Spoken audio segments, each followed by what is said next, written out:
प्रशासन विभाग के थ्रू जाती है। कुल 32,388 पदों के लिए वो अधियाचना सामान्य प्रशासन विभाग को भेजी। रिजल्ट तक या बहाली तक पदों की संख्या घट बढ़ सकती है, ये रिक्तियों की संख्या बढ़ सकती है कुछ विषयों में, या हो सकता है कि कुछ नए विषय भी शामिल किए जा सकते हैं। इसका संकेत 2 दिन पहले बिहार के शिक्षा मंत्री मिथिलेश तिवारी भी साफ साफ दे चुके हैं। नमस्कार, लाइव सीरीज देख रहे हैं आप। बिहार में शिक्षा विभाग की बहुत अधिक चर्चा हो रही है, कभी ट्रांसफर पोस्टिंग को लेकर के तो कभी TRE-4 को लेकर के। 2025 के विधानसभा चुनाव के समय से ही TRE-4 का मामला परवान चढ़ा हुआ है। अभ्यर्थी बार बार मांग कर रहे हैं, विभाग तैयारी कर रही है और विभाग की ओर से अधियाचना भी पहले भी भेजा गया था, फिर भेजा गया। बांकीपुर विधानसभा उपचुनाव से ठीक पहले सरकार की ओर से यह भी घोषणा कर दी गई कि अधियाचना BPSC को भेज दिया गया है। लेकिन अब जो खबर सामने आ रही है उसके मुताबिक जो हर जगह राजनीतिक गलियारों से लेकर बिहार के कोने कोने में खबर चल रही है कि शिक्षा विभाग फिर से स्कूलों से बातचीत कर रहा है, अपने जिलों में बातचीत कर रहा है, DO से बातचीत कर रहा है और कितने पद सृजित किए जा सकते हैं इसके लिए डिटेल मांग रहा है। हमारे साथ बातचीत के लिए वरिष्ठ पत्रकार लक्ष्मीकांत सजल सर मौजूद हैं। नमस्कार। शिक्षा विभाग पर इनकी जो पकड़ है इसके लिए ये पूरे बिहार में विख्यात हैं। सर, सबसे पहले तो आपका स्वागत है। जी, नमस्कार। लेकिन जिस तरह से ये जो खबर चल रही है, जब 32,000 कुछ पदों के लिए जब शिक्षा विभाग की ओर से अधियाचना भेज दिया गया, BPSC ने फिर उस पर होल्ड कर दिया, 2-3 जगह अपनी आपत्ति दर्ज कर दी, ये तो मामला भी चलने लगा कि वापस कर दिया है, BPSC ने वापस कर दिया है। लेकिन अब फिर से शिक्षा विभाग अब लोगों से मांग कर रहा है या अपने अधिकारियों से कितनी वैकेंसी दी जा सकती है उस पर बातचीत कर रहा है, तो लोगों के मन में तो फिर से शंका हो रही है ना कि फरवरी में यही काम हुआ था, अधियाचना भेज दिया गया, फिर लटका दिया गया, फिर लटकने जा रहा है क्या सर? नहीं, ये न बहाली लटकने जा रही है, न विज्ञापन लटकने जा रहा है। ये सामान्य प्रक्रिया होती है। जैसा कि आपने बताया कि इसके पहले पिछले साल भी विज्ञापन अधियाचना गई थी BPSC को, शिक्षा विभाग ने भेजी थी और उसमें 46,000 पद थे। ठीक है ना, तो वो अधियाचना इसलिए वापस ले ली गई कि जिलों ने क्या किया था कि बिना रोस्टर क्लियर किए कई जिलों ने पद भेज दिए थे। अच्छा। तो इसको लेके बाद में जब विभाग ने चेक किया तो उसमें यह मामला आया और हुआ कि नहीं, हम फिर से रिक्तियों को कैलकुलेट करें नए सिरे से, क्योंकि नए सिरे से जो रिक्तियां कैलकुलेट होनी थी वो शिक्षा का अधिकार कानून के दायरे में ये रिक्तियां कैलकुलेट होनी थी, जो कि पिछले बार नहीं हुआ था। तो सबसे बड़ा मुद्दा ये था कि शिक्षा का अधिकार कानून, एक बड़ा मुद्दा ये हो गया। और दूसरा सबसे बड़ा मुद्दा हो गया सरप्लस टीचर, यानी करीब 64,000 टीचर अपने पास, सॉरी गलती बोल दी फिगर, 1,04,000 टीचर अपने पास सरप्लस है। ये इसमें सबसे ज्यादा जो सरप्लस टीचर हैं करीब 66,000 वो प्राइमरी में है, यानी 1 to 8 में है। तो हुआ कि सरप्लस शिक्षकों को माइनस कीजिए, पहली बात ये हो गई। दूसरी बात ये हो गई कि शिक्षा का अधिकार कानून का जो फार्मूला है उस फार्मूले को के तहत वैकेंसीज को कैलकुलेट कीजिए।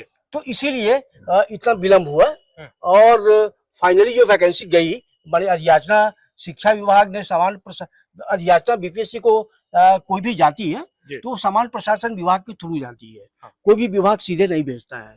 तो शिक्षा विभाग ने आपको कुल 32,388 पदों के लिए वो अधियाचना सामान्य प्रशासन विभाग को भेजी और सामान्य प्रशासन विभाग ने उसे BPSC को भेज दिया। हाँ, BPSC ने इस बीच उसको कई मुद्दों पे कुछ क्वेरीज हो गई, माने उसने, क्वेरीज का मतलब ये है कई मुद्दों पे उसने विभाग का मंतव्य भी जानना चाहा। तो ये कंफ्यूजन क्रिएट हो गया कि BPSC ने अधियाचना लौटाई। तो ये स्पष्ट करूं कि BPSC ने कोई अधियाचना नहीं लौटाई। BPSC ने एक पत्र लिखा और उस पत्र में कतिपय बिंदुओं पर उसने जवाब मांगे। तो आपको बता दूं कि शिक्षा विभाग के माध्यम से वो जवाब BPSC को चला गया है, भेज दिया गया है और एक दिन पहले चला गया है, कल ही चला गया है। ये जवाब चला गया और अब उसमें कहीं कोई रुकावट नहीं है। हाँ, अगर बीपीएससी को फिर कोई नई क्वेरीज करनी होगी हाँ। तो आगे कर सकता है, लेकिन फिलहाल इसकी कोई गुंजाइश नहीं है। लेकिन सर सबसे बड़ा जो सवाल हो जी, रहा है जी, कि जी। हर जिलों से इंक्वायरी की जा रही है, क्या सीट घटने जा रहे हैं या फिर वैकेंसी ये जो नोटिफिकेशन है उसे रोकने की कोशिश हो रही है? देखिए, नोटिफिकेशन रोकने की माने अधियाचना रोकने की कोशिश नहीं हो रही है। जी। अधियाचना रोकने का सवाल ही नहीं है अब, हम्म। क्योंकि सब कुछ साफ साफ कैलकुलेट हुआ है।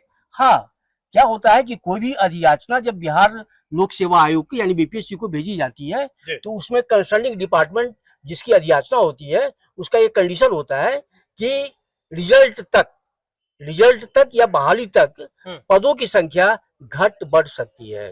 पद जो है की घटाए संख्या बढ़े, हाँ। घट बढ़ सकती है। जी। तो स्वाभाविक जाहिर सी बात है कि वह जो कंडीशन है वह कंडीशन इसमें भी है। हम्म।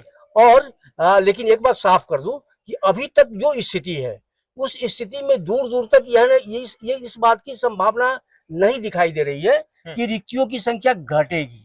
इसकी संभावना अभी दूर दूर तक दिखाई नहीं दे रही है। हाँ, रिक्तियों की संख्या बढ़ने की संभावना जरूर है, और इसका संकेत 2 दिन पहले बिहार के शिक्षा मंत्री मिथिलेश तिवारी भी साफ साफ दे चुके हैं कि रिक्तियों की संख्या बढ़ सकती है कुछ विषयों में, या हो सकता है कि कुछ नए विषय भी शामिल किए जा सकते हैं।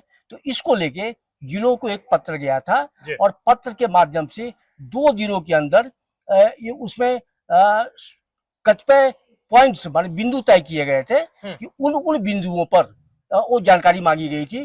जैसे आप को बताऊं कि मैथिली में नियुक्ति होगी कि नहीं, मैथिली में पद निकल रहे कि नहीं, मगही में पद निकल रहे हैं या नहीं, भोजपुरी में पद निकल रहे हैं या नहीं, ललित कला के पद हैं या नहीं, और फिर जो रिजर्व कैटेगरीज के पद हैं उसको लेके विभाग ने जानकारी मांगी है। तो उम्मीद है कि वह जानकारी भी आ गई होगी विभाग में। यानी बिल्कुल जितनी जो प्रक्रिया है सर, जितनी जो चल रही है वो इंटरनल चल रही है, इससे जो अधियाचना है उस पर कोई असर नहीं, अधियाचना पे कोई असर नहीं है, न अधियाचना पर असर है और न 32,388 रिक्तियों पे कोई असर है। हाँ, अभी तक 32,388 की जो रिक्तियां हैं उसके बढ़ने के आसार जरूर है। मतलब खुशखबरी अभी भी मिल बिल्कुल सकता है। बिल्कुल वो रिक्तियां बढ़ने के आसार जरूर हैं। और इसमें लैंग्वेज के टीचर आ सकते हैं, आपको रिजर्व कैटेगरीज के जैसे 80 जन लोग हैं तो ऐसे कैटेगरीज के लोग आ सकते हैं।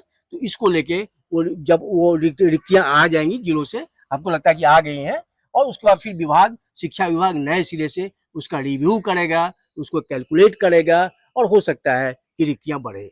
सजल सर, छात्रों के और अभ्यर्थियों के मन में एक और बड़ी जो शंका है वह 2 पाली वाली जो एग्जाम्स हैं, प्री और मेंस वाले, उसको लेकर इस पर क्या? देखिए, अभी तक ये तय है, कि होना है, ये तय है कि परीक्षा 2 बार होगी, यानी 2 चरणों में होगी। पहला पीटी होगा और दूसरा मेंस होगा। ये करीब करीब अभी तक तय है। लेकिन जैसे बहुत सारी बातें इसको लेकर उठ रही हैं, सिलेबस क्या होगा, सिलेबस क्या होगा जानना चाह रहे हैं। हाँ, अभ्यर्थी सबसे ज्यादा यही जानना चाह रहे हैं कि सिलेबस क्या होगा। तो अभ्यर्थियों को मैं बताऊं कि अभ्यर्थी सिलेबस के इंतजार में अपनी तैयारी नहीं रोके, वो अपनी तैयारी शुरू कर दे। अगर उन्होंने शुरू नहीं की है तो वो इसमें कहीं कोई डिले नहीं करें।